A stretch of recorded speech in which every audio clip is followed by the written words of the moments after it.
This is TWIS, This Week in Science, episode number 852, recorded on Wednesday, November 24th, 2021. It's TWISGiving 2021!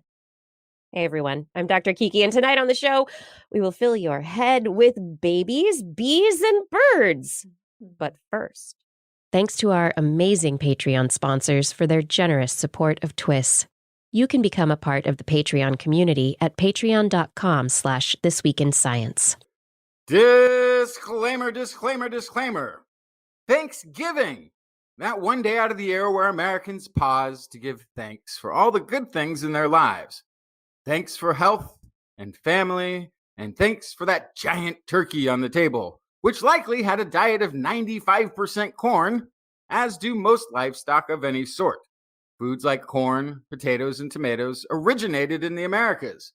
But they weren't just discovered, they were created, cultivated over thousands of years by observant Native American farmers in multi-generational breeding efforts and well-engineered irrigated farms, which turned what was basically a grass into corn, the most consumed grain in the world.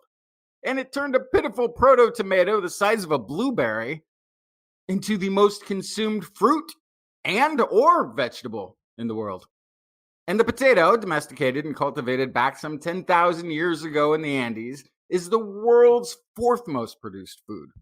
While we give thanks to this or that, we should remember, Native Americans didn't just feed a party of starving pilgrims a few hundred years ago.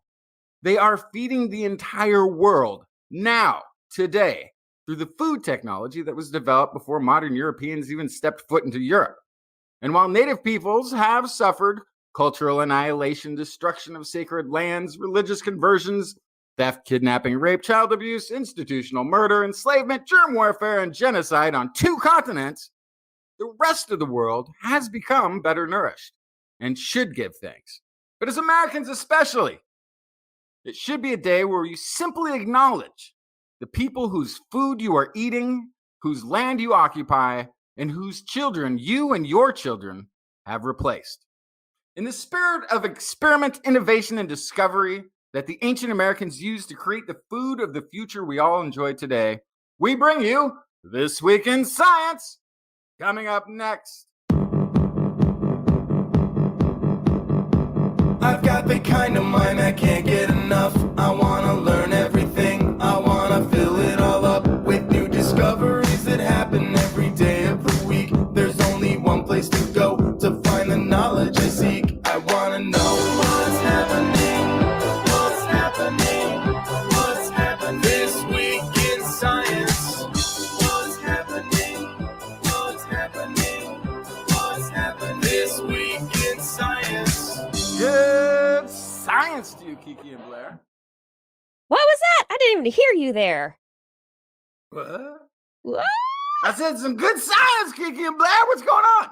Well, there we go. We're getting started with our TWISGiving show. Welcome, everyone, for another episode of This Week in Science. We're here to give thanks, to talk about science, to enjoy some time discussing science together. And yeah, we would like to say thank you and acknowledge the lands on which we are broadcasting from across the United States, here on the west coast of the United States. I'm in Portland, Oregon. Blair is in San Francisco area of California. Well, I guess, Justin, you're over in Denmark right now, so that doesn't really work in the same way. You're absolved. I'm on Ohlone Ramaytush land. Because the Danes never took land from anybody, as has been proven historically. That never took place. Yeah, we are in the traditional village sites of the Multnomah, Cathlamet, Clackamas, Tualatin, Kalapuya, and many other First Nations, indigenous tribes, bands of the Chinook tribes who made their homes along the Columbia River. And I think that is an important thing to note. Yeah, if you don't know what native lands you are currently living on in the United States, this is native-land.ca. You can look at kind of the different areas in I think it's all of North America. You can figure out based on your zip code what areas historically that you are currently living on. We're going to move on to the science.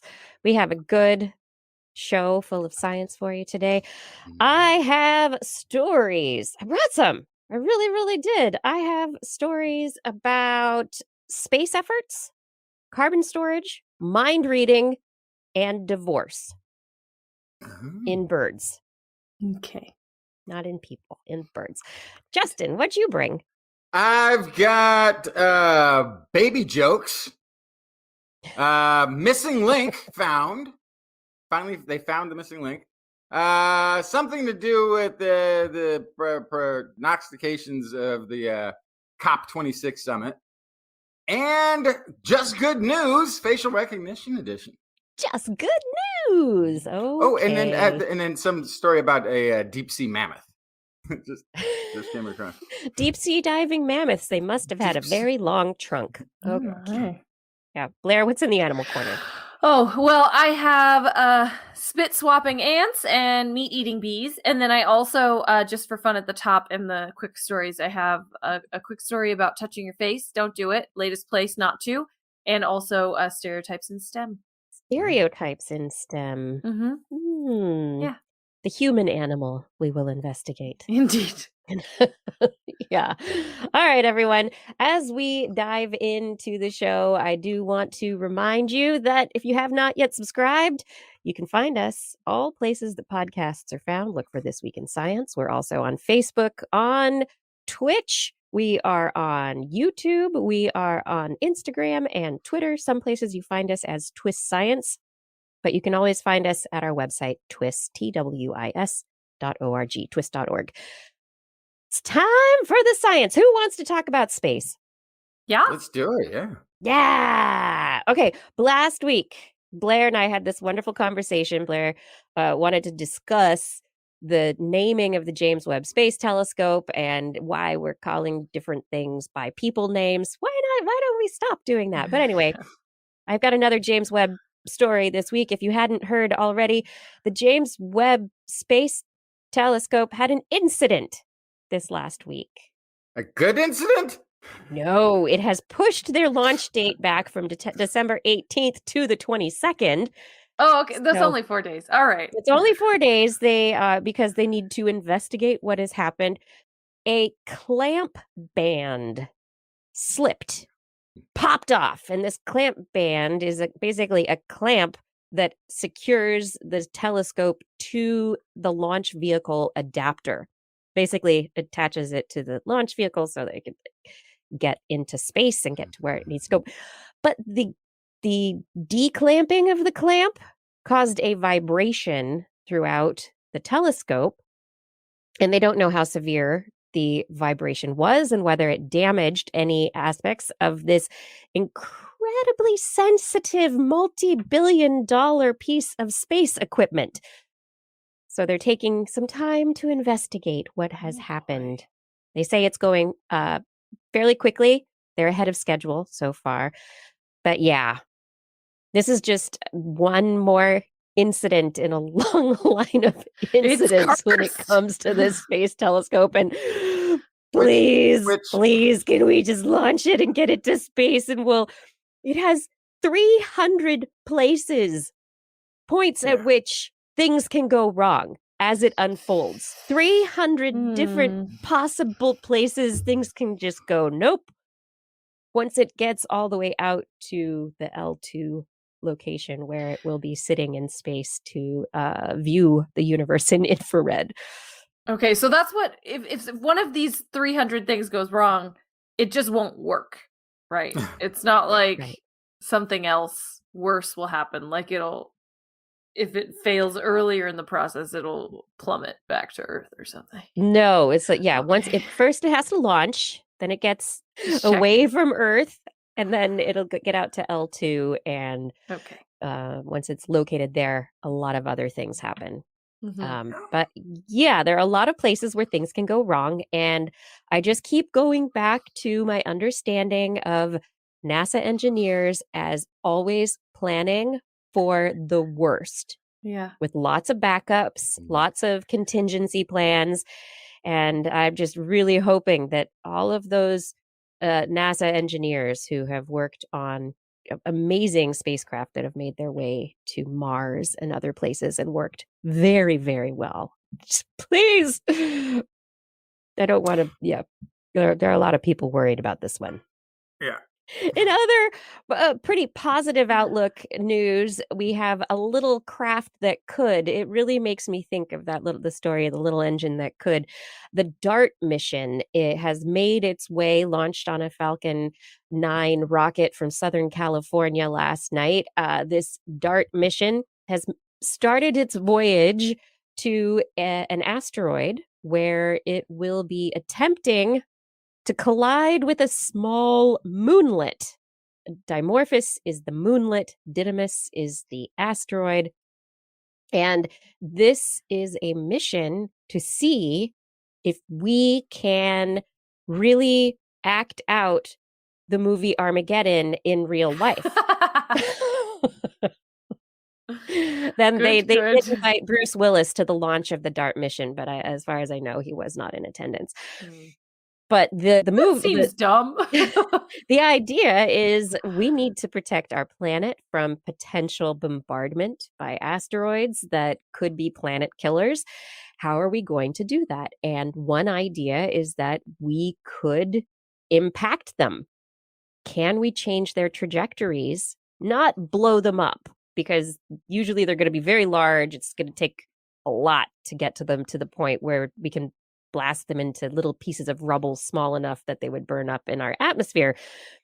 But if we could move their trajectory, could we get away from being impacted? So this is a test. They actually have been working at getting funding from Congress to make this possible over many years, and have now gotten upwards of $150 million to work on this project. And we'll see where it goes in the future. Yeah. Also, will we? Breaking them up is not a completely bad idea. Also, I mean, it's not like you just end up with more things that are going to, be landing in more places. It doesn't quite work. The math is a little different on that. Especially, it depends on the angle the thing is coming in. If you break it up so that the angles are all different a little bit from those, the smaller particles have a better chance of breaking up no matter the chance. Yeah. Smaller is better. Better chance. Smaller is better. It's unlikely, but the percentage is not 0. No. That's the problem.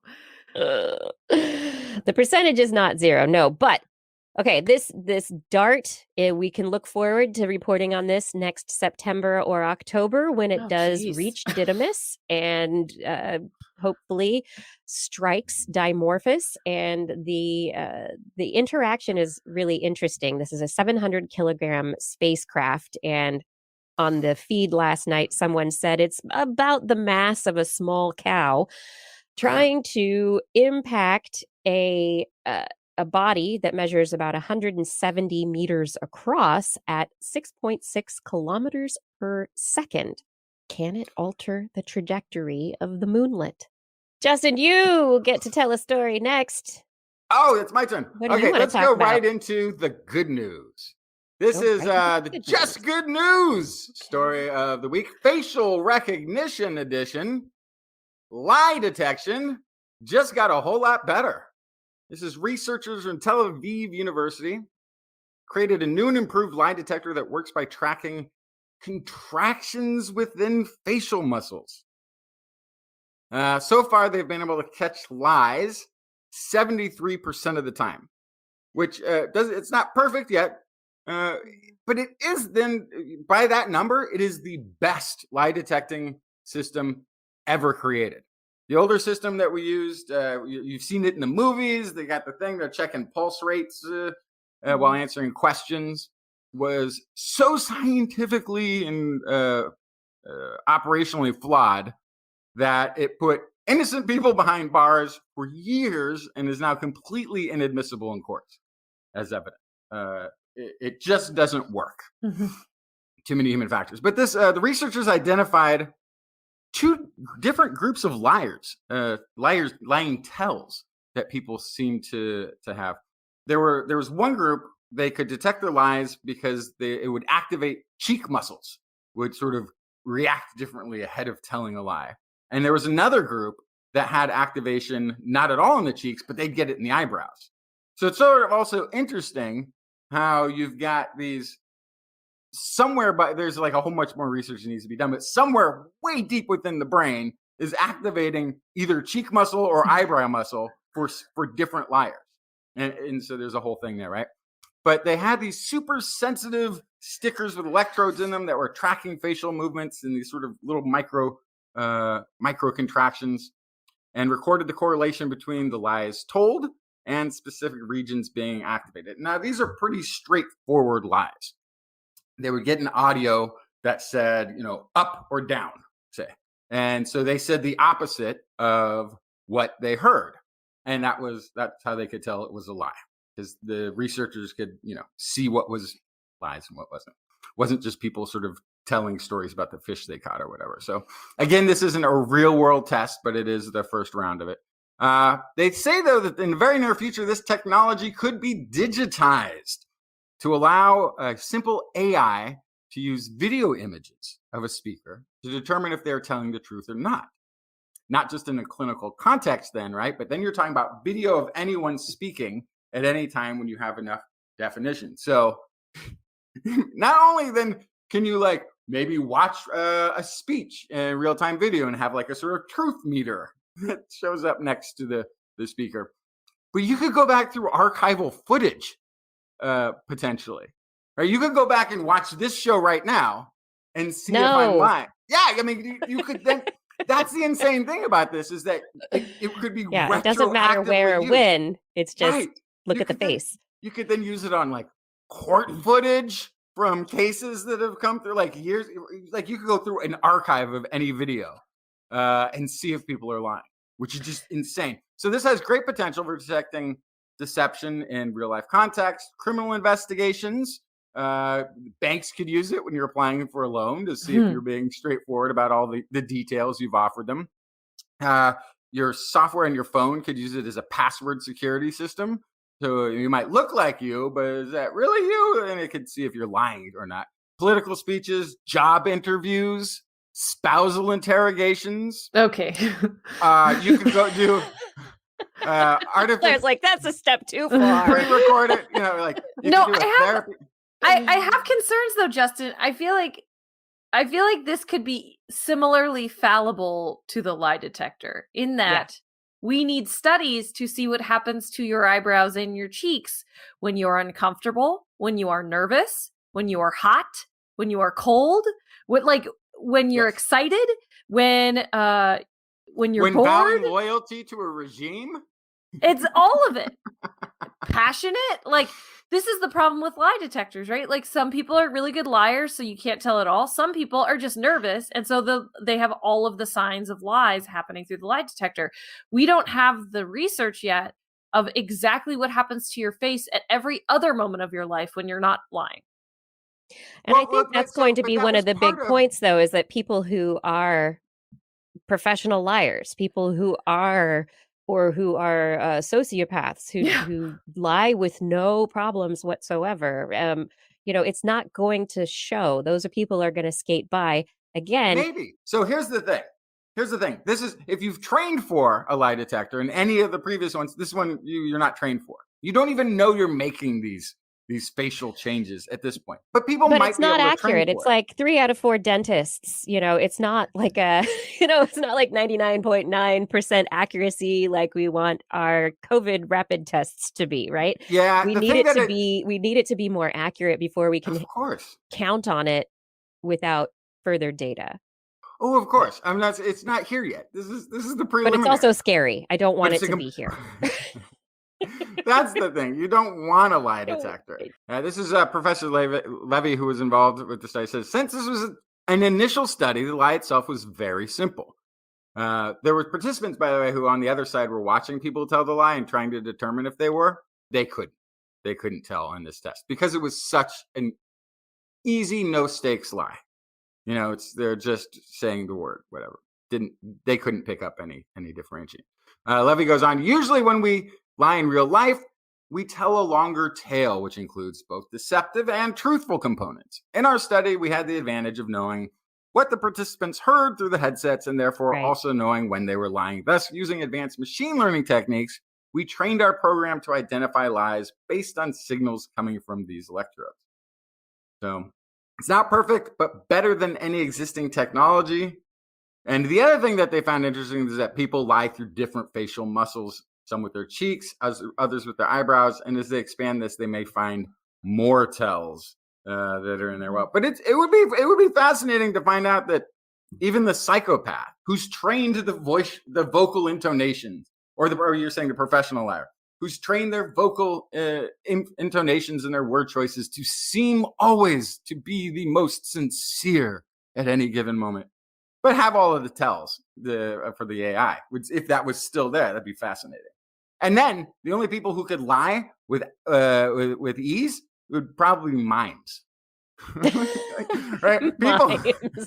They're like, here's a door. I'm walking through it. Oh, there's no door there. What a liar. Mimes. Oh. Whoa. Somebody really good at facial gesturing or something, or like be able to make it through the thing. Oh man. Finally, mime school is paying off. Finally. All right. Moving on from school, Blair, what do you have for us next? Oh yeah, well, with all that talk of faces, I have a research paper out of University of Nottingham saying that drivers touch their face a lot. They touch their face about 26 times an hour on average. Right. And that is a concern because they are potentially spreading germs and infection, especially if hand washing is inadequate. They looked at 31 hours of archive footage obtained from 2 on-road driving studies documenting 36 experienced drivers. And with little or no conscious self-awareness, they were observed touching on or around their face, again, about 26 times an hour. But each touch lasted about 4 seconds. It was a long touch. The face itself was touched the most, about 80%, then hair about 10%, neck about 8%, shoulders about 2%. In 42.5% of occasions, they made contact with mucous membranes, inner linings of the lips, nostrils, eyes. Approximately every 5 minutes, that fingertips means people and are thumbs. sitting in their cars. Listen, don't tell me you haven't picked your nose in your car. Okay, everyone's done it, but this is the point. So cars are our homes on the road, and they're dirty. Is that what the point is? They're very dirty. That is the point. So a lot of the time they were using fingertips or thumbs, which are also the areas most frequently missed in hand washing. Hopefully, post-COVID, people have learned how to wash their hands now, but I feel like everyone's forgotten already. This was controlled across genders and ages, so everybody's touching their face the same amount. So this is especially an issue with car share vehicles in a pool, at a workplace. That means you could be entering a car that somebody else used. So this is the other thing I'm taking from this. Spray down the car when you get in. If you have a car that somebody else drives. And so this is the thing that's, speaking of like dystopian future, we were just talking about with Justin. They had suggestions. Wait, that was a good news story. That was that was dystopian future for sure. But they were talking about what we can do with this information. So the first is that if you have a car in a pool, be aware that shared car is probably gross, and also try not to make it more gross. They also wanted to say that potentially touchless surfaces in a car would be good. I think that's silly. But the thing that's really crazy is they also suggested the potential for driver monitoring systems, which could detect fatigue and distraction already by eye blink rate, head nodding, but now could also be developed and deployed to detect, predict, and stop inadvertent face touching. So imagine driving a car and the car going, "Stop touching your face." Like, I think I would get in an accident. But yeah, so they had all these ideas for how to keep people from touching their faces in cars. Just wash your hands and spray down the car when you get in. That's what I say. So here's a quick question. for Say it. everybody to answer in their head at home, and I'm going to ask out loud to the two of you. Okay. Are you washing your hands the same way you did at the beginning of the pandemic? Yes. Oh, like the 20-second rule? 20-second rule, but I was like I am prepping for surgery. Oh yeah. I was like, no, I'm not just doing it as thoroughly as I was at the beginning of the pandemic. Now I'm just back to just Although I am like, I never really used to do this, the in between the fingers. I do that now. I get in my between the thumbs really fingers, well, you got to get. Yeah, I do all of it. but I doubt I'm doing 20 seconds every time. I sing what? The alphabet song Happy twice birthday, through, and you'll be good. That's right. Can't do it on the air though. Nope. No, we cannot.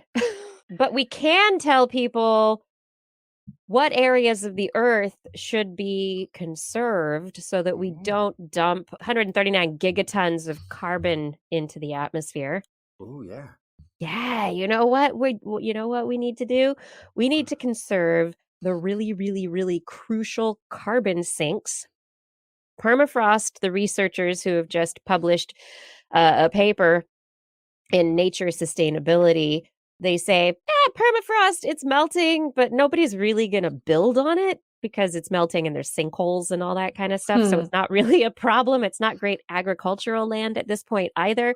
But the things that they are worried about are old forests, mangrove forests, areas where you have vegetal growth that's been happening on the order of centuries. That their report, they call it irrecoverable carbon, where if it were to be released into the atmosphere through burning, for agriculture, for land clearing, for housing, for human development, the carbon would go into the atmosphere and be there for centuries. And it would take a lot longer. It would take centuries to grow those sinks back again. And it would put us way over the 1.5 degrees Celsius limit that we have been trying to look for not having our climate change as much as it's looking like it's going to. So pretty much the places that we want to be protecting are carbon-rich areas in very specific areas. The Pacific Northwest, the Amazon, the Congo Basin, and Borneo are very specific areas that they name because of the trees and the density of growth that has been in those areas. The basic recommendation is, look, these are places that we should protect because they are great stores of carbon. If we destroy them, that carbon is going to end up in the atmosphere. That's bad. So why don't we put efforts toward protecting them? It's pretty easy message. Should save rainforests and old growth. I think this is a very good idea. It's a great idea. And speaking of a throwback to the 90s, save the rainforests. Yeah, save the rainforests. Yeah. And, in the process, as it's hey, save them not to put carbon into the atmosphere, carbon dioxide into the atmosphere. It's also going to feed back and protect ecosystems and save animals, save these very old, diverse places where lots of animals and organisms live. Plants. And can animals, I just say, throw out a thing, since it is the day that we're doing the show and all that? One of the best strategies I've heard for actually being able to achieve that is, wherever possible, turning that land over to the indigenous people that once maintained it. It'll be fine. They'll preserve it. They'll watch out for it. It'll be taken care of. Yeah. Right. Sustainable land use and management. It could work, everyone. Justin, you have another story? Yeah. Know any good baby jokes? No, not ones that peekaboo. I can tell. Okay. I'm gonna really quick. I gotta go. Okay. Why are babies born? Why? They run out of womb. Very good. Know what temperature babies are when they're born? What? Womb temp. How many babies can a person have at once? And as many as they have womb for. And what do you call a newborn baby on the day that it's born? Whatever you want. They didn't have a name yet. Oh, they have a name. Okay. It happens every day all over the world. Folks of every kind, people are having babies. And no matter how prepared you might think you are for having a baby, chances are there are one or more things you forgot to have ready before you bring the cherished little human home. Even if you had it at home, you've got diapers and wipes, check.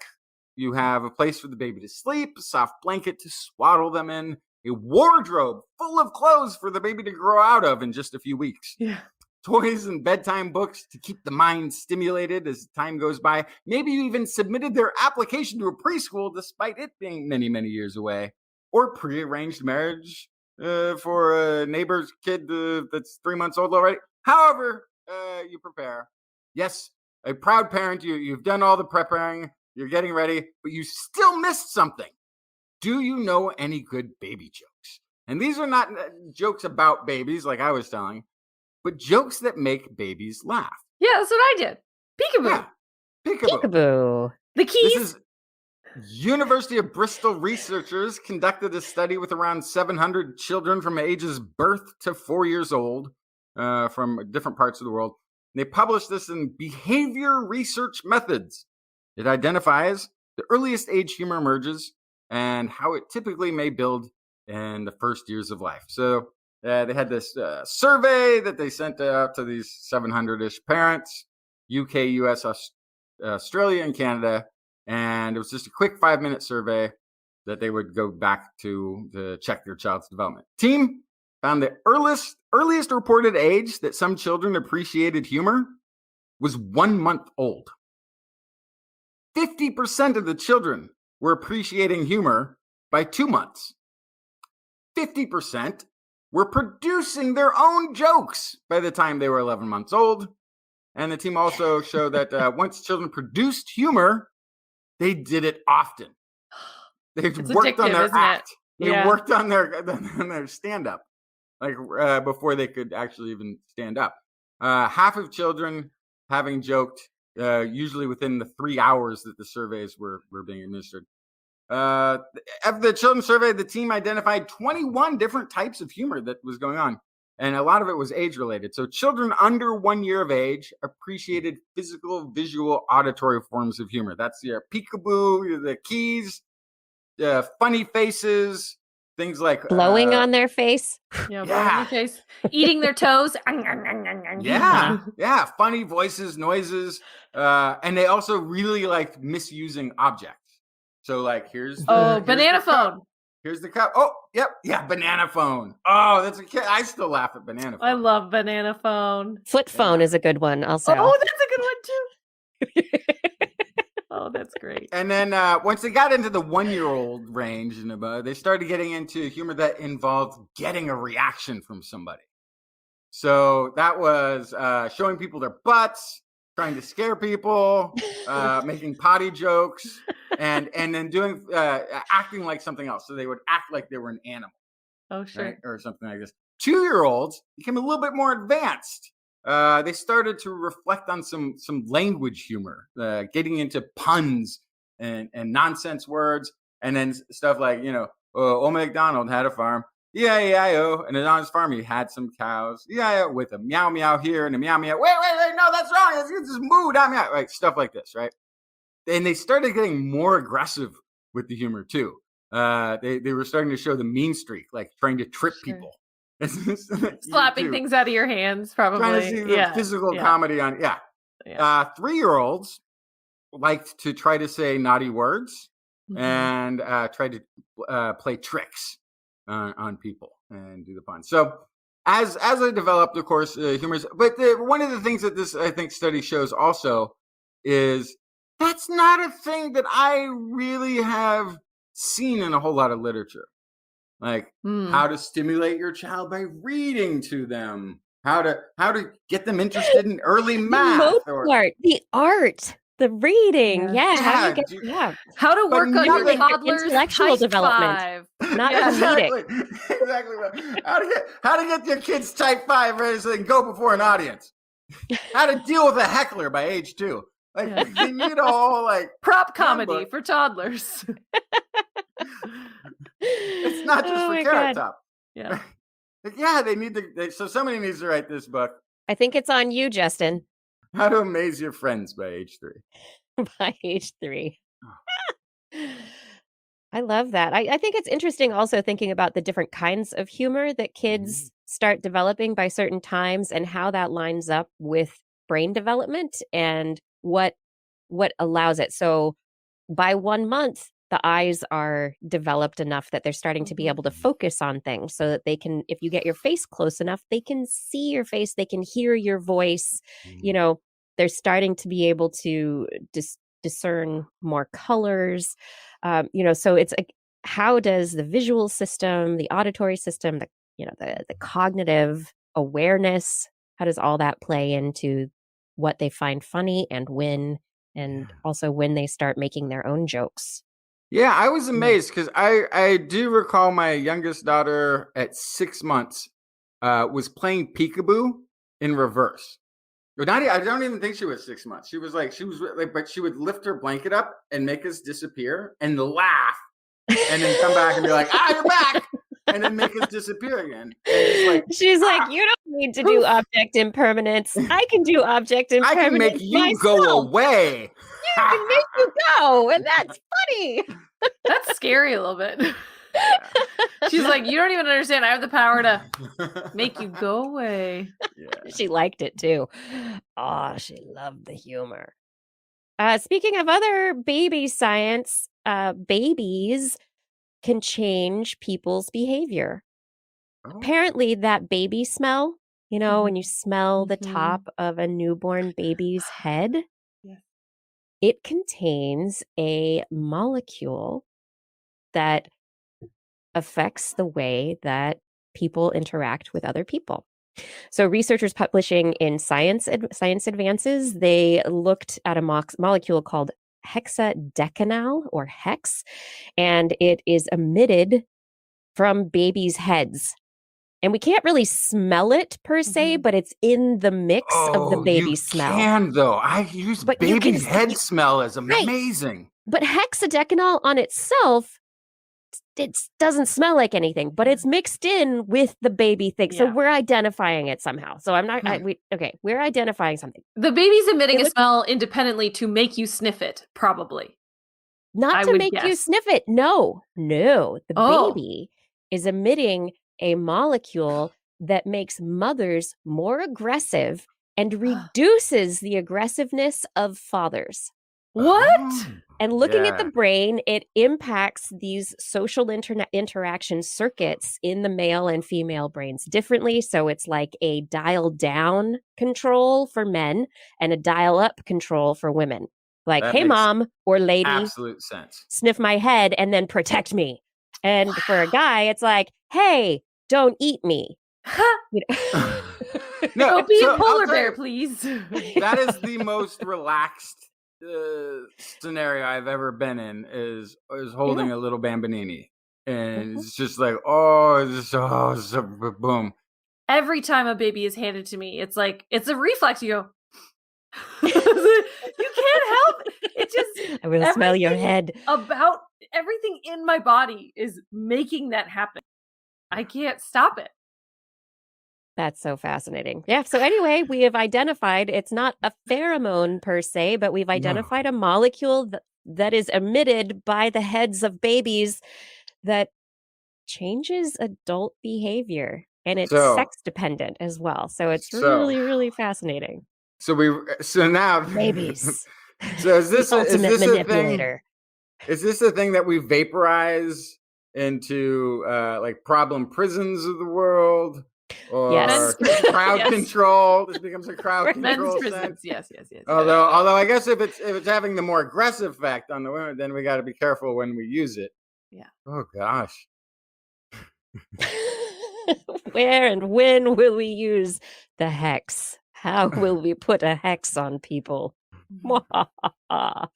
Don't eat the baby. Don't eat the baby. Blair, do you want to talk about some STEM gender problems? Yeah. To no one's surprise, University of Houston has found out that there is a preconception about boys and girls and STEM.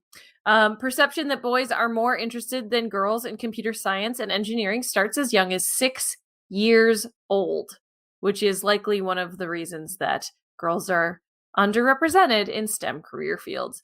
They looked at 2,500 students in 1st through 12th grade from diverse racial and socioeconomic backgrounds.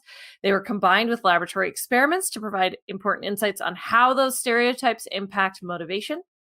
63% of students believe girls were less interested in engineering than boys. 9% believe girls were more interested than boys. Computer science, 51% thought girls had less interest, while 14% thought girls had more interest. Women make up nearly half the workforce, but in actuality, they make up 25% of computer scientists and 15% of engineers. And so the other thing they did, the laboratory experiment, was they gave children a choice between computer science activities. Girls, about 35%, chose computer science activities that they believed boys were more interested in, but 65% of girls chose an activity which they believed boys and girls were equally interested in. So this isn't just that it's coming from above, that no, this is for boys and this is for girls. It's because they have that preconceived notion from a young age that girls steer clear. So of course, this is why specific maker groups and STEM groups aimed at girls are so important, because you have to break that misconception. You can try to take care of it before they reach 6 years old, but that is difficult because that means the second they're going into school, pretty much, they're starting to get this narrative. So yeah, educators, parents, policymakers, they can help close those gender gaps by introducing girls to high quality computer science and engineering activities ASAP in elementary school before the stereotypes take root. So they still will be exposed to those stereotypes, but you can maybe uproot them and disrupt them before they take too much of a hold to impact their future choices. There are all sorts of games for young kids to teach early coding skills, to teach engineering skills. You know, you can start, as early as big Lego bricks that will help get Duplos. I love Duplos can get into building, and then you get the Duplos, and then you get into the Goldie blocks, and the Goldie block systems are specifically targeted at girls and engineering and computer science, and they have engineering challenges, and there are all sorts of programs that are out there. But yeah, I think this is a really interesting study because it really highlights how early it starts.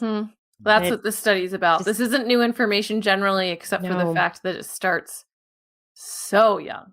It would be good to take a skeptical eye to the packaging and the marketing of toys to make sure that there isn't subconscious or subliminal signaling about who that toy is for.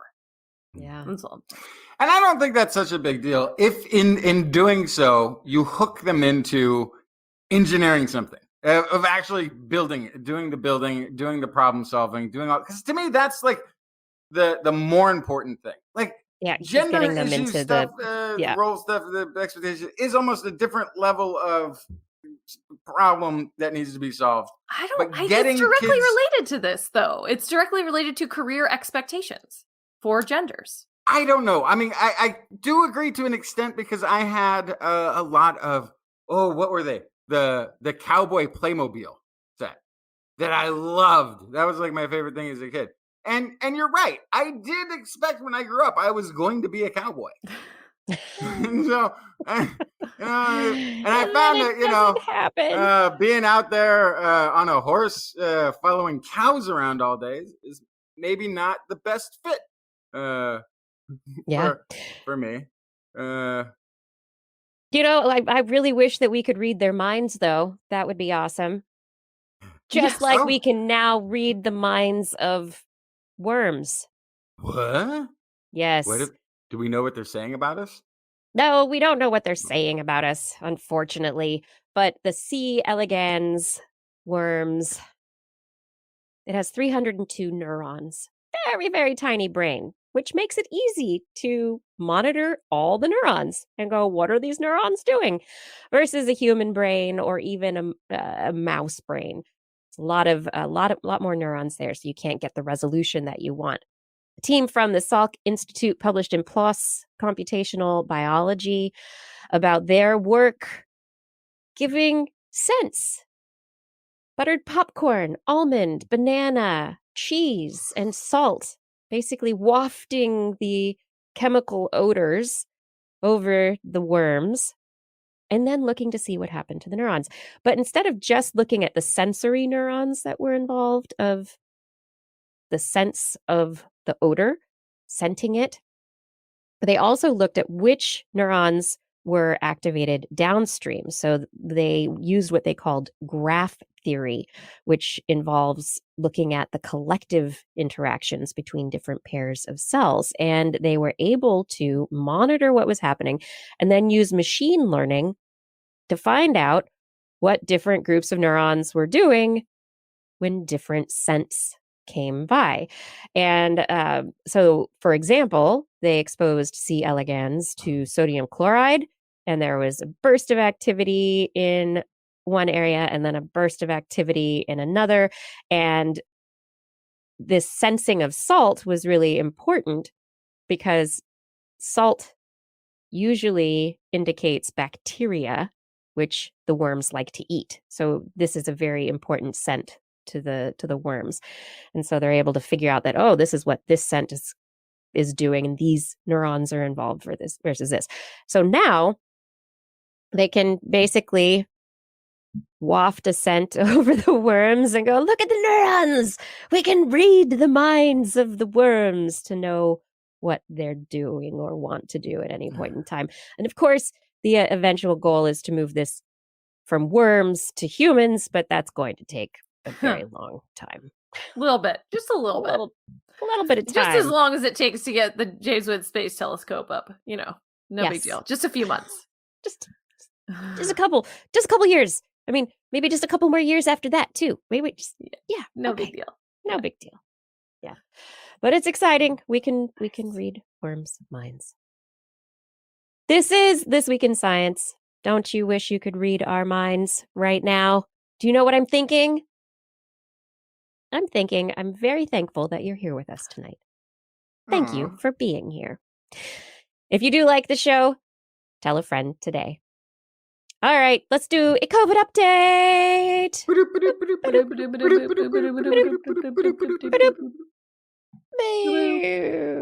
Okay, COVID update. The wave. The surge is coming. The surge is coming. It is. We've got increases in the number of cases of COVID-19 ahead of the holidays. The Midwest is experiencing a high surge right now. The UK, Europe are experiencing massive surges. The Northeast of the United States. We have the country's daily average of new cases jumping 29% over the last 2 weeks. Daily case average is nearing 94,000. And there are certain areas that are experiencing very rapid increases in cases. And most of this is a result of people not being boosted yet. CDC has authorized boosters for all adults who are at least 6 months past their first vaccine or their first series of vaccinations for COVID-19. So boosters are available now. You can get your immunity level, your antibody level back up to a point where you will be very well protected. This is coming also in hand with a lot of areas removing restrictions for masking and social distancing and other things. But here we are coming to the holidays. So please, please, please take good care. Test before travel, before arriving to visit family. If you can booster, I mean, I know it's late for Thanksgiving at this point in time, but get boosted. Wear a mask if you're going to be around a lot of people that you don't know, that you haven't planned ahead for. But if you are vaccinated and boosted and everyone else is, then the CDC and others are saying, have a great Thanksgiving. So this is the thing I think that I was just talking to Brian about this before the show started. So yes, cases are surging really bad. Mainly it's unvaccinated people. Yes. The breakthrough infections of the vaccinated. Still very low percentage. Still very low, and also overwhelmingly not ending up in the hospital. Yes. Is the thing that I think. So it's important to recognize, okay, so if you have a breakthrough case, you can potentially get an unvaccinated person sick. So that's not good. It's much less likely than if you weren't vaccinated at all, but it's still possible, of course. But the thing that I think is so important to keep in mind is that it's bad, but it's not like last winter. It's not like panic and run around with your hair on fire time, because if you're vaccinated, you have an extremely less likely chance of ending up in the hospital, which I think is really important to say. That is a massive importance. Yeah, I think you're absolutely right there. Yeah, vaccinated people by far, yeah. In areas where there is high vaccination, there are higher percentages of vaccinated people ending up in the hospital because it's a law of numbers and statistics. So if a certain percentage of breakthrough cases are happening all over, there's going to be a larger number of people in areas where there are more vaccinated because it's just a higher number of the total population. Yeah, there's some state back East Coast where it's like there is like 40% of the people who've got COVID cases were vaccinated people. And it's like, oh gosh, then it's not working.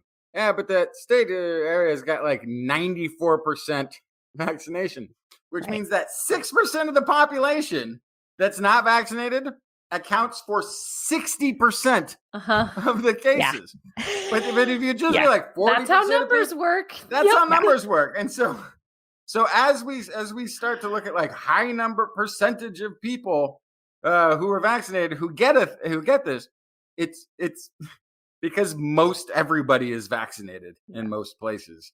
And so it's that tiny percentage of people who are doing the bulk of the work, and also are the vast majority of the deaths. In some places, the entirety of the deaths are coming from the unvaccinated community, as you're saying, because they're the ones ending up still on the ventilators. Like for them, nothing is, if you're unvaccinated, nothing has changed from the beginning of this pandemic till now, except that you're more likely to get it than you were at the beginning. Because you're free to go out and get it. You're free to go get it. Yeah. And it's more aggressive now. I also wonder if there's a funny bias of the numbers where if you're a responsible person and you got vaccinated, are you also more likely to get tested regularly and therefore more likely to show up with a positive case, even if you're asymptomatic, and add to the number? Possibly, That's that's an interesting point. But remember, as you come into this Thanksgiving holiday and the Christmas holidays, there's layered levels of protection. Even if you don't want to, if you're boosted, everyone else is boosted, you're all in a nice family setting. If you have a portable HEPA air filter that you can put in the room where everyone's going to be sitting and eating together, that's going to do a massive job of cleaning the air and keeping everybody safe. So air filtration, airflow, masks, distancing, there's all different parts, including vaccination, different layers of defense and risk reduction. And that's what we need to think about. Yeah. And remember the main vector of this, which we have to point out, the air. Thing which transmits. No, it's not the air. It's other humans. Other people. Yes. So the more time you can spend away from other humans for the next, say, 2 or 3 years, the better. Better. And as we were talking about percentages, right now there's kids cases of COVID-19 are spiking. They're now making up 25% of all cases. There are 22 kids make up 22% of the total population of the United States. kids' vaccines are available now. We can get our kids vaccinated, and that will help us move forward and reduce the rates of kids getting COVID, because we still really don't know the long-term effects of COVID-19, as long COVID is a big issue. And there have been hundreds of, I think 25,000 kids have been in the hospital for COVID-19, and over 600 kids have died. And yeah. I just can't wait for the history books where they try to explain, okay, why we let everyone die for a disease that was treatable and preventable. I mean, overall that, but also specifically with the kids, because when this first popped up, kids predominantly were not affected. We shut the schools to protect the adults around the children. Mm-hmm. Then the variant came along that infected children. We opened up the schools because the adults were protected. Yes. And then we're just like, oh, to the fodder, no, children. The children are getting sick. What? I don't. Yeah. It's the logic. To look upon the decisions that were made. Oh boy, I can't wait for the history books. So, oh my God, there will be so many writings. Yeah, it's like the ship is sinking, but we think the life rafts are too dangerous for kids, so we're gonna leave them on the boat. Yeah, absolutely. There. Also, we got on the life raft, so it's fine. Don't worry about it. Yeah, we're fine. All right. Be sure to. No, you'll be fine. Yeah, kids can't drown. It's just a thing. Science told us, or something. Yeah. Bye. All good. Bye. What the heck were the priorities there? History is gonna look bad when you look back at some of this stuff. You're right. Yeah. But in a looking forward, hopefully kind of way, we can be excited possibly about a new peptide vaccine. A vaccine called COVAX-1 is a peptide-based vaccine candidate. That means that it's made up of little chunks of protein that are derived from antigens within the SARS-CoV-2 virus. And these little chunks of protein, these little antigen copies, are delivered in such a way as to induce T cell responses and hopefully long-term immunity. And the interest here for the COVAX-1 virus is for people who are who have immunodeficiencies, who are undergoing cancer treatment, individuals for whom antibody responses are a problem. And by vaccinating with the intent of driving up the T cell response, it then can potentially it won't reduce the sickness, because the antibody response is what really responds in the first place to the virus, but it will reduce the very severe disease, hospitalization, and death that would occur otherwise with COVID-19 for this population of people who have immune deficiencies. So, and it seems to work against all the variants of SARS-CoV-2 that they tested it against, and additionally, it's T cells, so it could be long-term immunity and not just 6 months. Yeah, the scary thing about COVID isn't getting a virus; it's about dying from it. So if you just get that part eliminated, I think we'll be okay. Yeah, could be something. It's just something to look forward to. We always want to have something positive in here in this COVID update. Think positively, everyone. The endemic is coming. The endemic is coming. It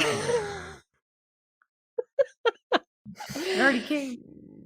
This is This Week in Science. Thank you so much for joining us for this episode. We hope that you are enjoying the show so far. If you are, please head over to TWIS.org and click on the frog to purchase your 2022 TWIS calendar. Blair has done a lot of amazing work on these Blair's Animal Corner 2022 TWIS calendars, and What did you say, Blair? They are single line drawings. They certainly are, yes. Wow. Yeah, so she put down the pen and she drew, and animals emerged. Yes. And they could be on your wall, on your desk, somewhere in your life. Yes, Get one for yourself. Very, very Hirschfeld. Yeah, get one for a friend. They make great gifts. I'm going to be sending them out very soon. And as I recently discovered, the calendar system in Europe is the same that we use in the United States. So these calendars actually could be utilized internationally. International calendars, because they follow years as well. In other places, got years all over the place. But we thank you for your support. We do hope that you have a wonderful Thanksgiving.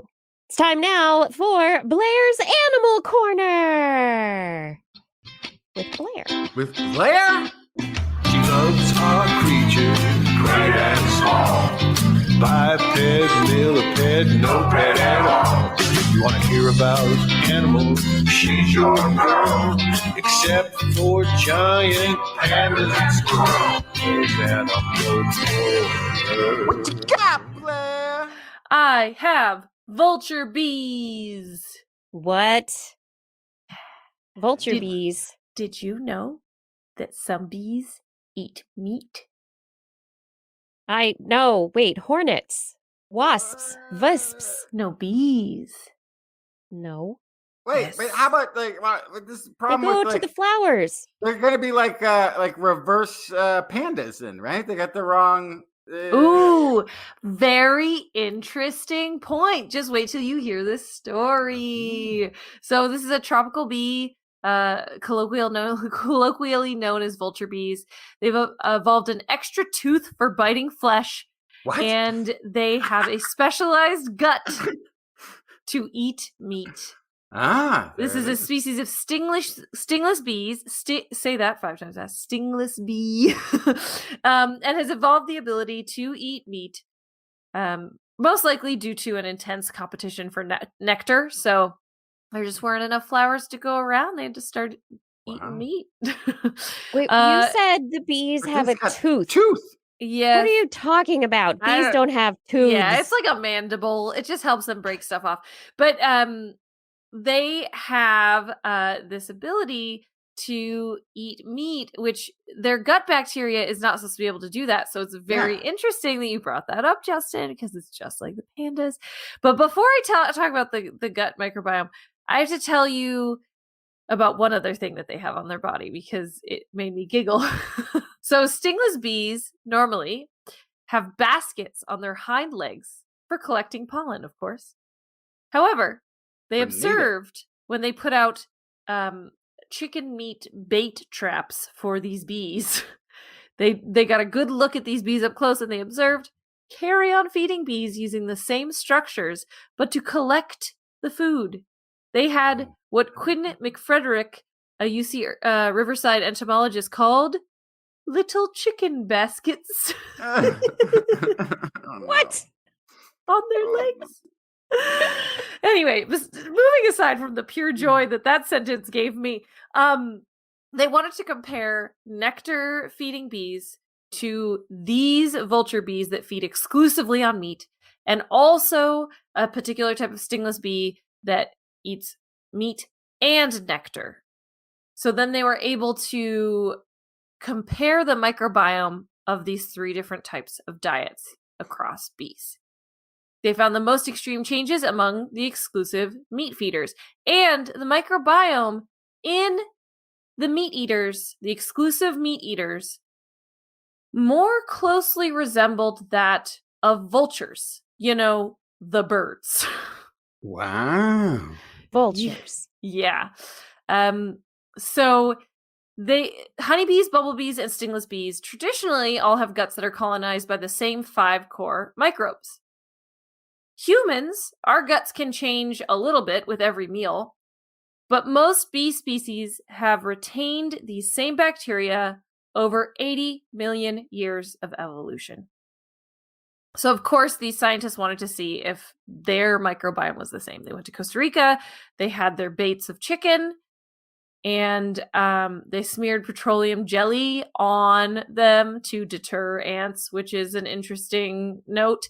And so they were able to sequence the microbiome of all of these guys, and they found that the vulture bee microbiome was enriched in acid-loving bacteria, which is something that all of their relatives don't have and are similar to what you find in actual vultures, hyenas, and other carrion feeders.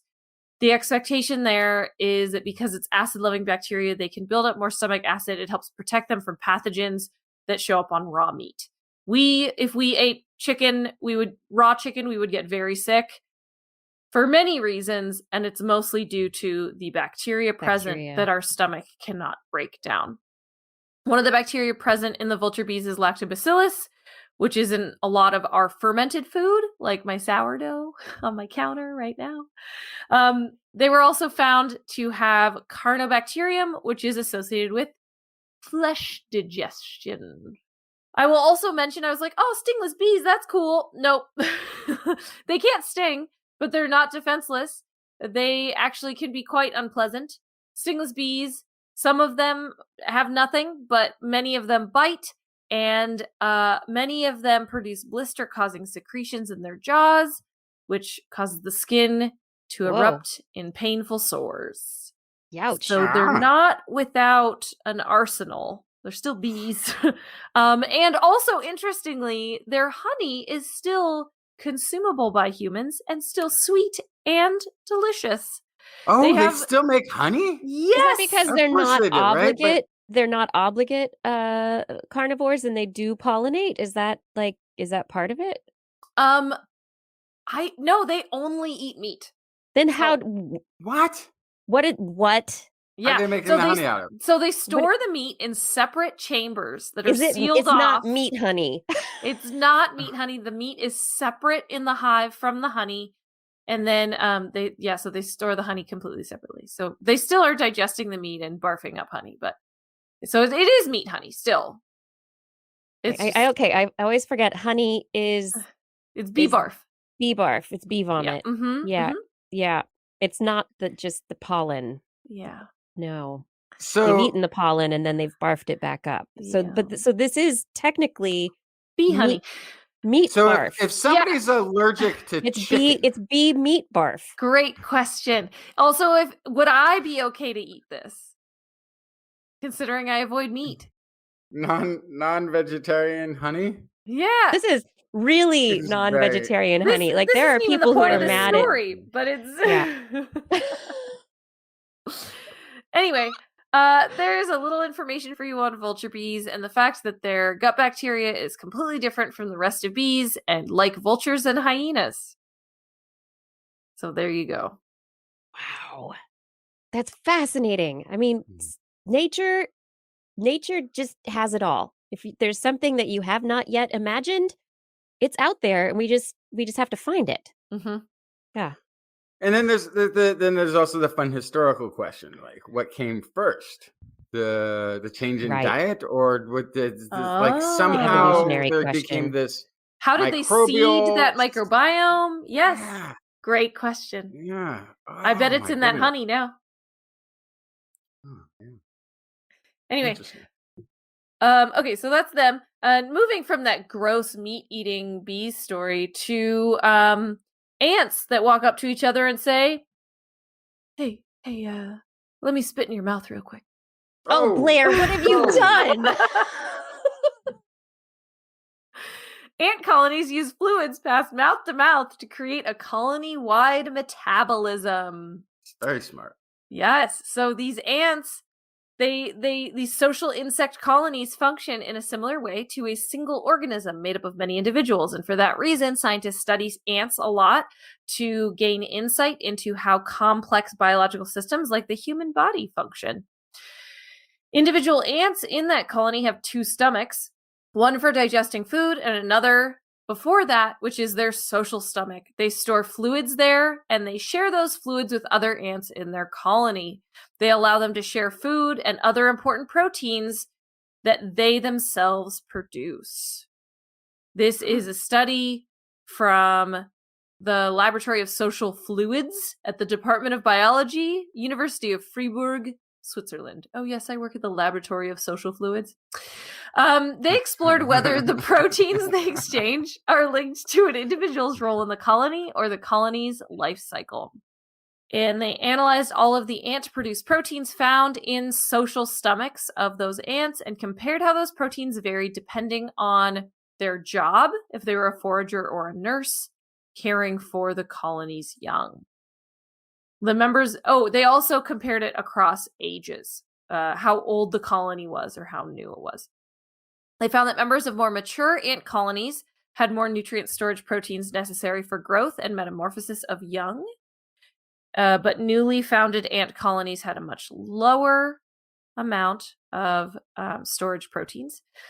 Nurse ants, they also found nurse ants that cared for young in their colony had more anti-aging proteins in their stomachs, which means that colony members were pooling those life-extending proteins to the nurses. They were saying, here, you want some anti-aging proteins?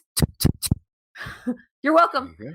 And so they were spitting these proteins that they create to the nurse ants to pool life-extending proteins in them to ensure that their survival was ensured to look after the next generation. So they wanted to make sure at all costs that the nurses survived to take care of the babies. Sounds familiar.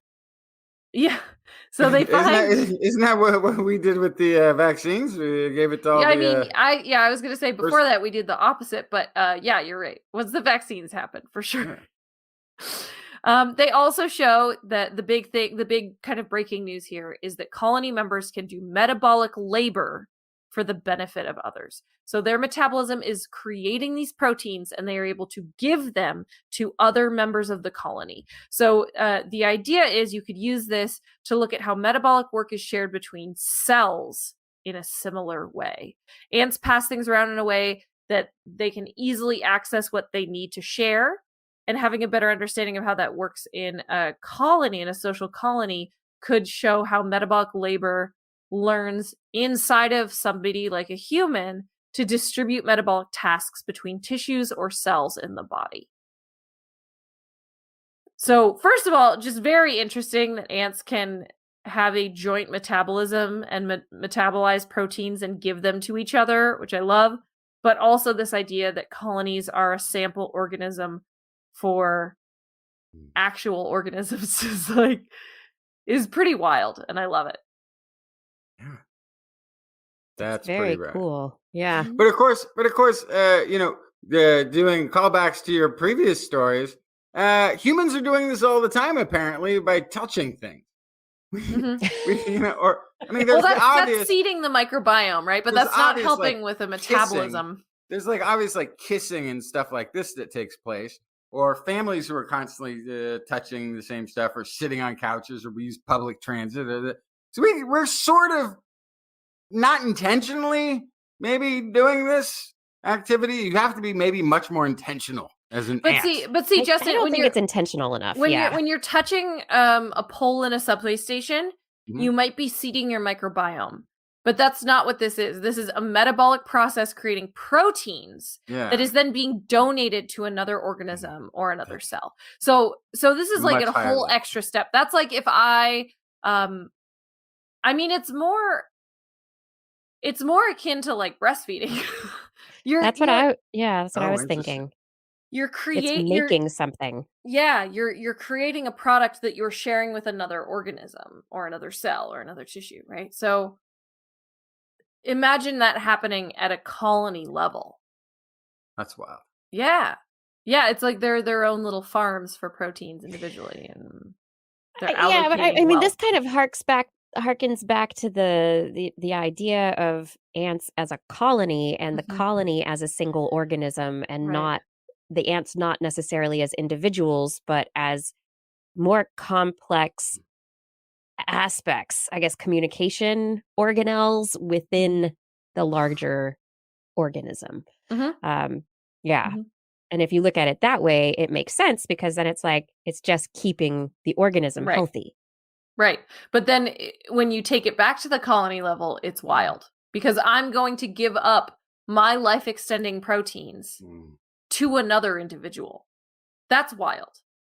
Mm-hmm. You don't need all of them, Blair. No, I need them all. Give them all to me. Why? Why do we need to extend these lives of ours? I want to be a head in a jar. End of story. What if there was a better alternative? Just saying. Yeah, I'd take a better alternative. You're I'm just going saying. straight to that one. Like, that's the preferred outcome. Listen, how many years did it take us to launch this telescope? It's not even launched yet. What really is going to happen in my lifetime? I'll be lucky if I get a head in a jar. That's all I'm saying. Maybe you'll become, I don't know, a slave to a super intelligent AI. I don't know. It's possible. As long as I'm having fun. You could be so lucky. Well, at least we now know what that jar is going to be filled with. Spit? Ant spit. Oh, yeah. Ant spit. Yes. Oh, yeah. That's awesome. We've got fermented meat, vomit, honey, and we've got ant spit. Happy Thanksgiving! Hope you're listening to this while you're cooking on Thanksgiving Day. Enjoy! Yes. Blair's really helping You're our so appetites. welcome. I'm just, I'm preventing you from overeating. That's all I'm doing. This is This Week in Science. Thank you once again for joining us for this episode. We hope that you are enjoying this show. Justin, what you got? The missing link. You do? It has been found. Oh. The missing link. Well, one of the many, many, many missing links that have been being revealed over the years. This is a pretty big one, though. This is an international team of scientists from 17 institutions. They have announced the discovery of a 2 million-year-old fossil vertebrae from an Australopithecus sediba, lumbar vertebrae from the lower back, portions of other vertebrae from that same individual found in Malapa, South Africa, together with some previously discovered vertebrae samples, are now giving scientists the most complete picture to date of early hominid lower back construction. The fossils were discovered in 2015 during excavations of a mining trackway that was running next to a site of Malapa in the Cradle of Humankind World Heritage Site. So they might need to expand the borders of the World Heritage Site past where the mine is. Although maybe not, because the miners there obviously are on the lookout because that's where this was discovered.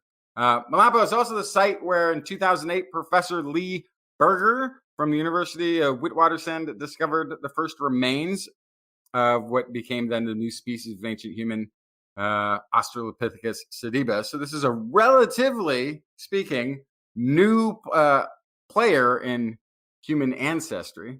And also technically it wasn't discovered by Lee, but his 9-year-old at the time son Matthew actually made the find.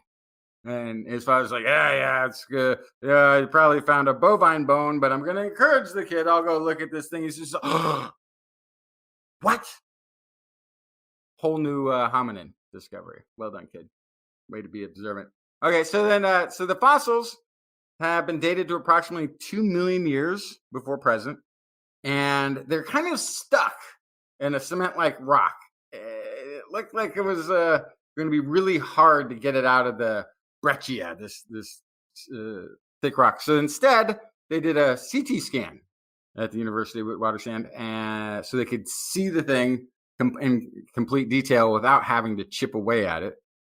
They put that into a modeling system, combined it with some of the other lumbar vertebrae they had found at other sites that were sort of disparate. And what they ended up with was the best picture of a spine of an Australopithecus sediba that was seen. And this is according to Professor Scott Williams, New York University, lead author of the paper. The lumbar region is critical to understanding the nature of bipedalism in our earliest ancestors and to understanding how well adapted they were to walking on two legs.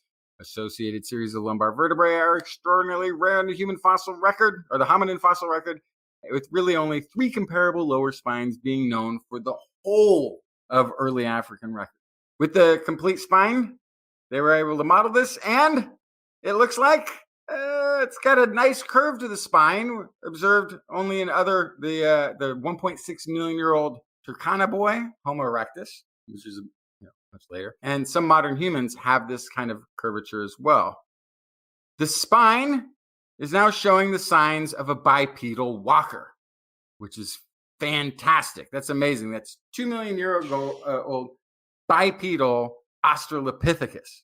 Right, and which we've questioned whether or not this Australopithecus was bipedal. We have thought that maybe it walks like an ape.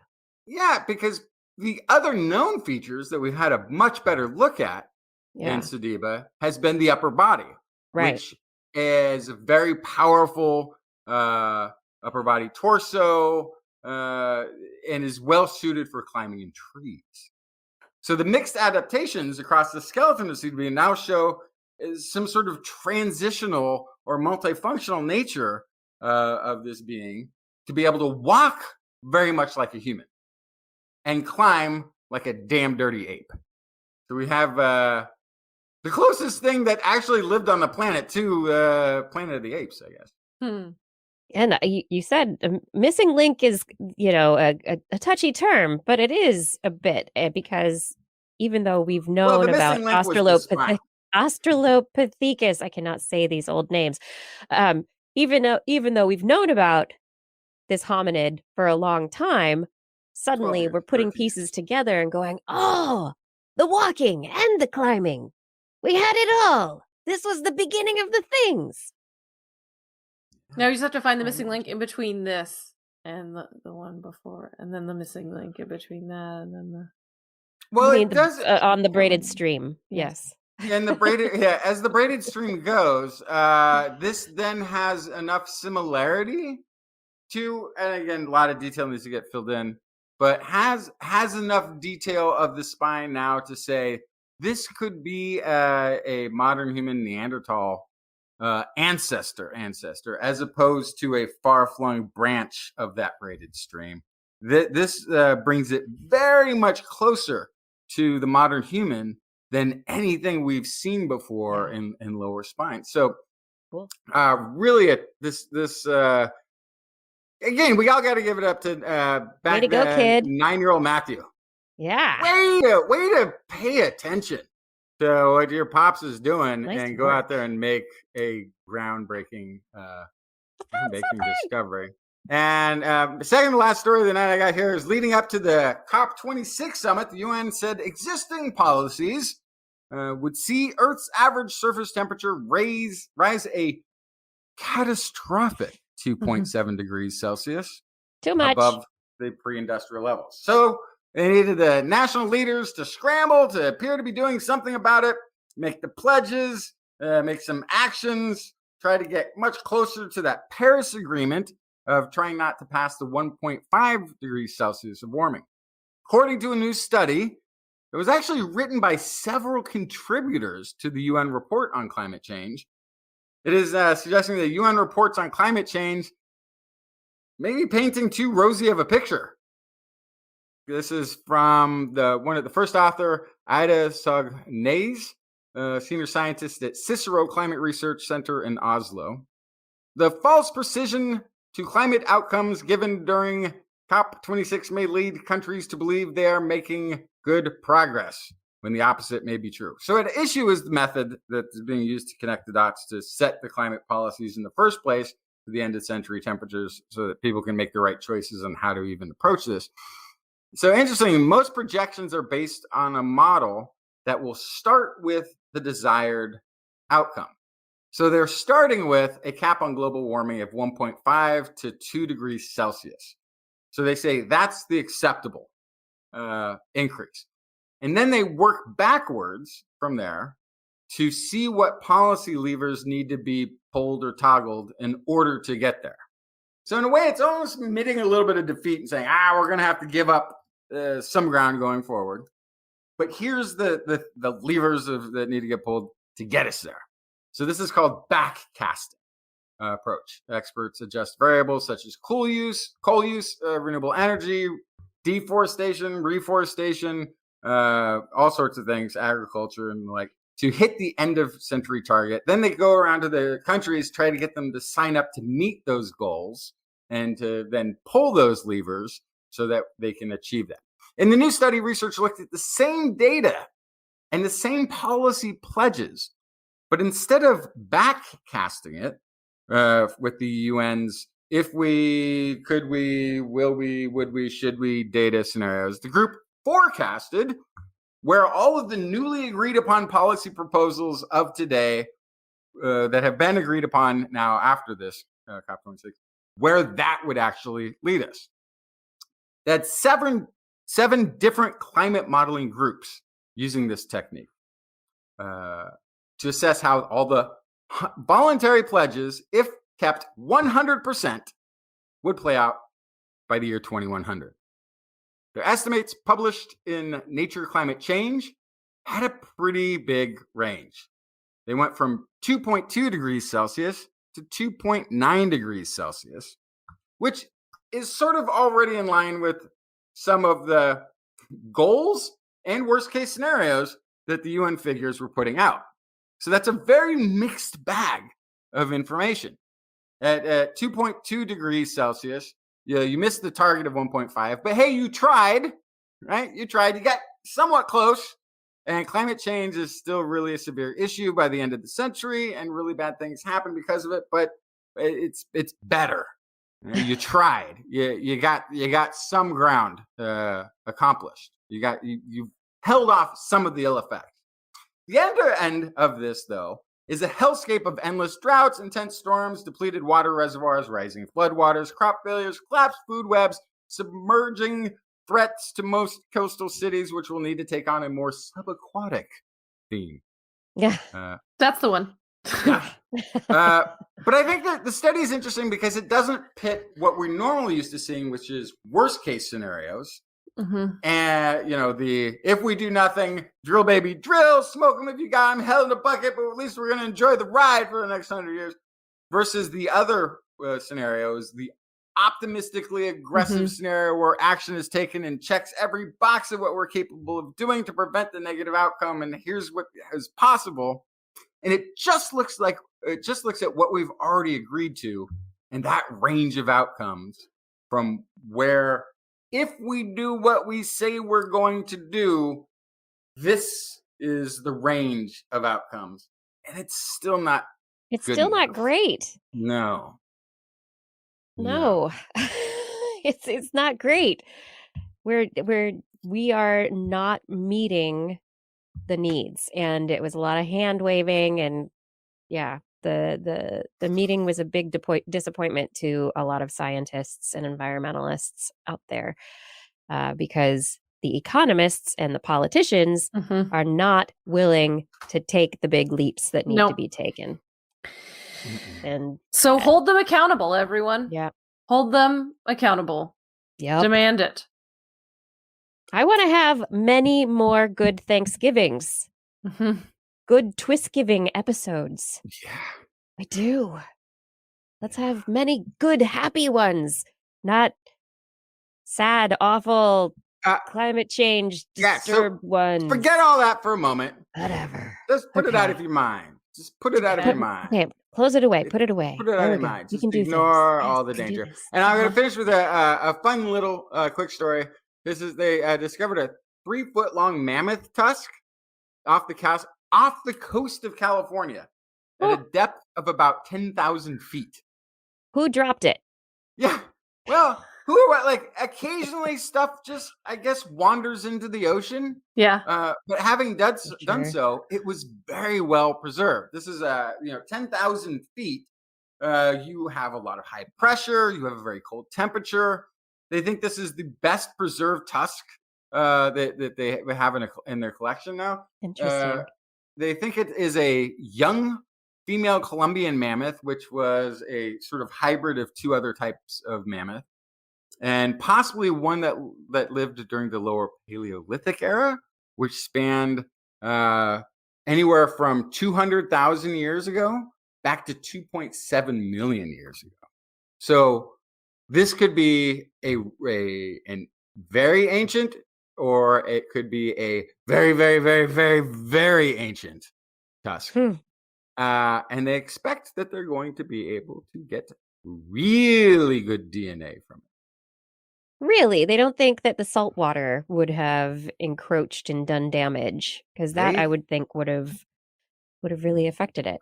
They think it is going to be, and I should say they. You don't know until you try. Well, I've overspoken this a little bit, or under reported a little. They've extracted a bunch of DNA from it. So they do have DNA. All right. Yes. They got it thinking that they would be able to, and then they did. Now that's the part that we still have to see, is how much coverage this actually is, and how. But they think they've got a really good quality sample that they can now use to bring back the Colombian mammoth of California. So I think the big question here, though, is like how did they find a mammoth tusk? They're like, somebody's diving. There's just there's a submarine. Like how? Yes. Yeah, good question. How did this happen? So this is from our friends at the Monterey Aquarium. Yeah. This is our group that's been going out there looking at the squid, the formation, all the fun stuff. Have been exploring the seafloor out there off the coast of Monterey. The containers from the container ships. Yeah, and this thing, kind of looked like it kind of looked like a log, but was sort of missing any, nodular sort of branchings, misformations, a little too smooth. And so initially they tried to pick it up, and part of it broke off, and they went back and got the rest of it. And now they have it in the collection and have been doing DNA testing on it. But that's such an amazing thing. Like, I would never have thought to go look 10,000 feet into the water. Because if this thing is hundreds of thousands of years old, millions of years old, it also means that we might be able to find other stuff. There might be all kinds of dinosaurs. There might be a tremendous collection of things that wandered into the ocean. There's going to be There's going to be stuff that is close to shore because of sea level rise changes, right? Yeah. But then there's going to be stuff potentially further out that is carried out from washed out from massive rivers or from giant floods or and then once it gets in there, ocean currents, how could they have been carried? And really interesting. But it's just a happenstance. They're just down there looking for other things on the bottom of the seafloor, and they found a mammoth tusk. All right, this is This Week in Science. I have a couple of stories before we end the show. You know what? Seabirds, they're not turkeys. True. No, they're not turkeys. Seabirds really, really like to pair for life, or at least for as long as the breeding season is. They're very monogamous. It allows a certain amount of consistency and accentuates possibilities of reproductive success, especially if one partner is staying on the nest and the other is going out foraging for food and bringing it back. And if you find a good partner, it's like, I'm going to keep this partner. So, but for a season, because it's a very loose definition of monogamy. Yeah, we're monogamous. Right. So the bird monogamy is this very interesting thing where it's like they could be monogamous for one season and rear 1 to 2 clutches of chicks together. Or they can be monogamous for much longer periods of time. Albatrosses are famous for being monogamous for life.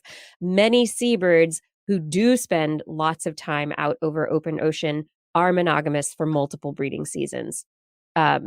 So divorce doesn't happen very often. Once they meet their mate, that's it. They're like, this is it. We're gonna be together. And if they are going to break up, that breakup doesn't usually happen unless they've really not succeeded at reproducing. They tried, they weren't able to reproduce, and maybe the female's like, okay, I'm out. I can't do this. Or if the chicks hatched, but they didn't live very long. They didn't survive. Same kind of thing. It's like, okay, I'm done. I'm gonna go find It's another your mate. fault. But it doesn't happen very often. And some researchers just published a paper on a number of species that they looked at, and this study looked at why kind of these seabird couples split up. And in the study, they found that out of the multiple species that they looked at, it was only one species that had a high divorce rate, and it was the kittiwakes. Kittiwakes have a high divorce rate of about 20%. And so in the kittiwake populations, they about 20% of the couples do split up, but it's very likely if a couple loses an egg or a young chick. The other birds, they couldn't even assess, and this was petrels and other birds that they looked at. They couldn't even assess their divorce rate because there were no divorces. It just didn't happen. It had such a low level. So for these birds that they looked at, 4 out of the 5 species, they had 1.9%, 3.3%, 2.5%, and 0%. And this is for Brunix guillemot, glaucous gull, Antarctic petrel, and South Polar skua. And the kittiwake was at about 19.1, so near 20%. If the kittiwakes were able to raise their young past 15 days of age, they had a success, they're more likely to stay together. So the point here is that they're emphasizing that there are some really interesting temporal variations that need to be taken into account in understanding partner fidelity in seabirds. Mm-hmm. And that goes into the next study. There's another study about albatrosses that was also just published in the Proceedings of the Royal Society B. And in the study of these albatrosses, knowing that albatrosses rarely divorce in the wild, these birds stick together for life. They want to determine if it was just the offspring death rate or the reproduction failure rate that would lead to their divorces, or if it was a bigger environmental issue, whether environmental stress actually leads to marital stress.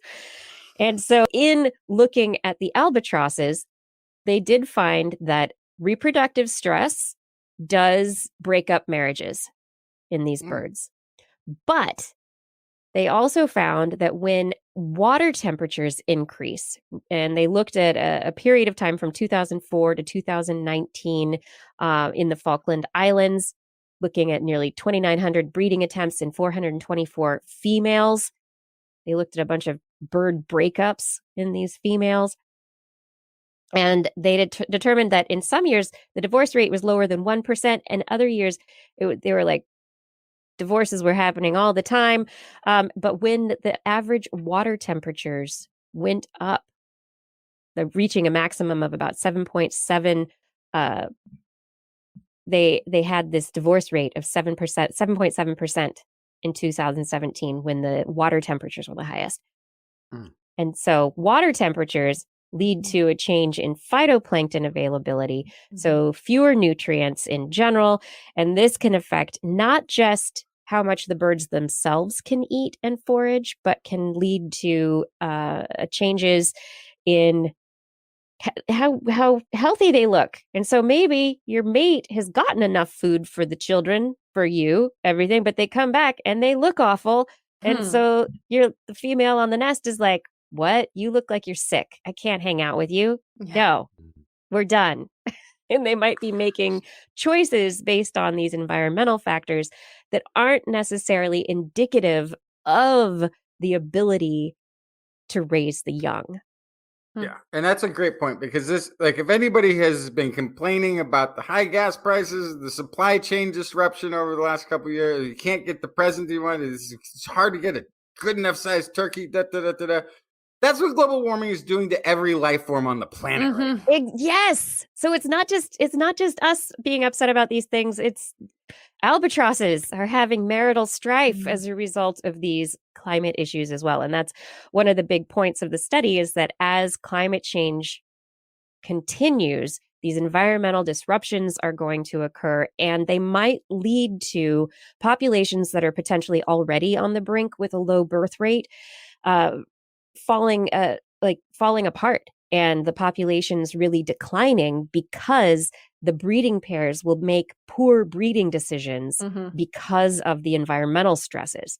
They're going to break up, not breed, not find another mate potentially, and that's going to add to the downward spiral of some of these populations that are potentially on the edge to begin with. I feel like the same thing happens with people. Yeah, like they're not that different from a seabird when it comes to resources and the happiness of a relationship. I like that. I liked how you brought that up, Justin, because that's really we're really not that different. We all just worry about how we're going to put food on the table. We're going to keep the lights on. What's going on around here? I do wish I was as fabulous as an albatross, though. That eye makeup is just, it's perfect. They're just that little curve of the beak. If you are not watching and you are listening to this, I demand you stop what you're doing. If you're driving, you pull over. And you Google albatross, and you look at Google Images right now, and you tell me that they are not the most fabulous bird you've ever seen. They're so beautiful.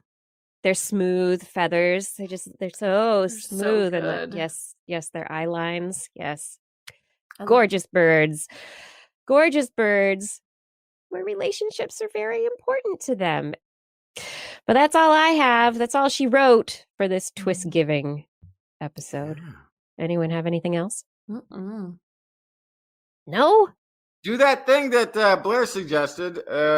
Look up your, what was it, Kiki? Somebody suggested, look up your local tribe, find out who they are. Send them some thanks. Thanks to one and all. May you have the time and the space to take a moment of grace this TWISGiving. Thank you for listening.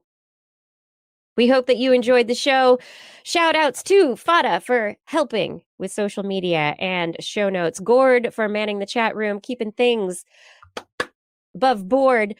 ID4 for recording the show. Rachel for assisting and editing. And I would love to thank our amazing Patreon sponsors who do continue to support this show. Thank you for your giving. Thank you to Kent Northcote, Rick Loveman, Pierre Velazar, Ralphie Figueroa, John Ratnaswamy, Coral Kornfeld, Karen Tozzi, Woody MS, Andre Bassett, Chris Wozniak, Dave Bunn, Vigard, Chefstad, Hal Snyder, Donathan Stiles, a.k.a. Don Stylo, John Lee, Ali Coffin, Maddie Perrin, Gaurav Sharma, Don Munda, Stephen Albaran, Daryl Myshak, Stu Pollock, Andrew Swanson, Fredus 104, Sky Luke, Paul Ronovich, Kevin Reardon, Noodles Jack, Brian Carrington, Matt Bass, John and Nina Lamb, John McKee, Greg Riley, Mark Hessenflow, Gene Tellier, Steve Leisman, a.k.a. Zima, Ken Hayes, Howard Tan, Christopher Rappin, Dana Pearson, Richard, Brendan Minish, Johnny Gridley, Kevin Railsback, Rami Day, Flying Out, Christopher Dreyer, Artyom, Greg Briggs, John Atwood, Hey Arizona, support Aaron Lieberman for governor, Rudy Garcia, Dave Wilkinson, Rodney Lewis, Paul Mallory Sutter, Philip Shane, Kurt Larson, Craig Landon, Mountain Sloth, Jim Drapeau, Sarah Chavez, Sue Doster, Jason Olds, Dave Neighbor, Eric Knapp, E.O., Kevin Parachan, Aaron Luthen, Steve DeBell, Bob Calder, Marjorie, Paul Disney, David Simmerly, Patrick Pecoraro, Tony Steele, Ulysses Adkins, and Jason Roberts. Thank you for all of your support on Patreon. And if you are interested in supporting us on Patreon, you can head over to twis.org and click on the Patreon link. On next week's show, we will be back broadcasting Wednesday, 8 p.m. Pacific time, or 5 a.m. Thursday morning, Central European time, live from our YouTube and Facebook channels and from twis.org/live. Hey, do you want to listen to us as a podcast? Perhaps while you drive, just be sure to pull over when I tell you to Google image something. Don't do it while you're driving. But you can listen to us as a podcast so that you can do all that. You can do that wherever podcasts are found. Just search for This Week in Science. If you enjoyed the show, get your friends to subscribe as well. For more information on anything you've heard here today, show notes, links to the stories we talked about will be available on our website, www.twis.com. TWIS.org. And you can also sign up for a newsletter if that's your inclination. Yes, you can also contact us directly. Email Kirsten at kirsten@thisweekinscience.com, Justin at twistminion@gmail.com, or me, Blair, at blairbaz@twist.org. Just be sure to put TWIS, TWIS, in the subject line. Your email will be spam filtered into a honeycomb full of meat honey. Oh gosh, you can also hit us up on the Twitter, where we are at TWIS Science, at Dr. Kiki, at Jacksonfly, and at Blair's Menagerie. We love your feedback. If there's a topic you would like us to cover or address, a suggestion for an interview, a haiku that comes to you in the night, please let us know. We'll be back here next week, and we hope you'll join us again for more great science news. And if you learned anything from the show, remember, it's all in your head. Happy TWISGiving. This Week in Science. This Week in Science. This Week in Science. This Week in Science, it's the end of the world. So I'm setting up shop, got my banner unfurled. It says the scientist is in, I'm gonna sell my advice. Show them how to stop the robots with a simple device. I'll reverse global warming with a wave of my hand. And all it'll cost you is a couple of grand. 'Cause this week's science is coming your way. So everybody listen to what I say. I use the scientific method for all that it's worth, and I'll broadcast my opinion all over the earth. 'Cause it's This Week in Science. This Week in Science. This Week in Science. Science. Science. Science. Science. Science. This Week in Science. This Week in Science. This Week in Science. This Week in Science. This Week in Science. This Week in Science. This Week in Science.